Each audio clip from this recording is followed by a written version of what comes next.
Pabiling fluctuating o mag-usab-usab ang presyo sa mga basic commodities sa kamerkaduhan, ilabi na sa karne, nga matud pa epekto usab sa lain-laing panghitabo karon. Pagsaka sa presyo natala. Ang detalye sa report ni Nico Sereno. Nagduwa gikan sa 320 ngadto sa 350 pesos ang kada kilo sa karning baboy sa Mandaue Public Market, depende sa klase o cut sa karne. Sa milabayng pipila ka buwan, tag 280 pesos ra ang matag kilo niini. Daghang rason sa pagsaka sa presyo, usa na ang pag-umento sa presyo sa produktong petrolyo.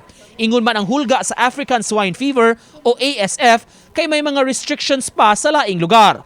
Matod sa Acting Market Administrator, aduna untay petisyon o hangyo ang mga market vendors nga mo-intervenir na ang syudad pinaagi sa paglimita sa mga suppliers sa pagbaligya sa ilang produkto sa Manila o sa kauluhan. Kini aron dili maapektuhan ang presyo sa mga palaliton dinhi sa ato. Ari na sila mga umpra, so mutaas-taas ang farm price kay nagdaghan naman ang demand.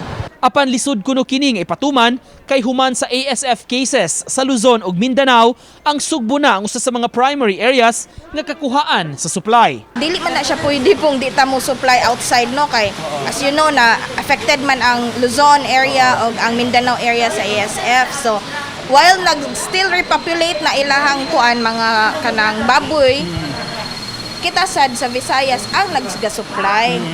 Gipasalig hinuon sa mga opisyales nga walay kakuwangan sa supply sa karne karon ug igo ra ang demand dinhi sa ato. Padayon sab ang subsub nga pagmonitor ug pagpatuman sa mga lakang aron dili makasulod ang ASF bisan ng avian influenza o bird flu nga makaapekto sa mga manok.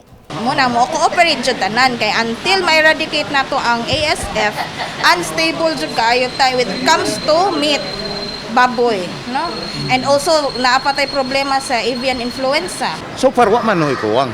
Wa pa magkuwang kay di siguro inanakadaghan ang volume but nakaapekto gyud sa presyo sa merkado na gyud nato ang ilang nahitabo ron ba.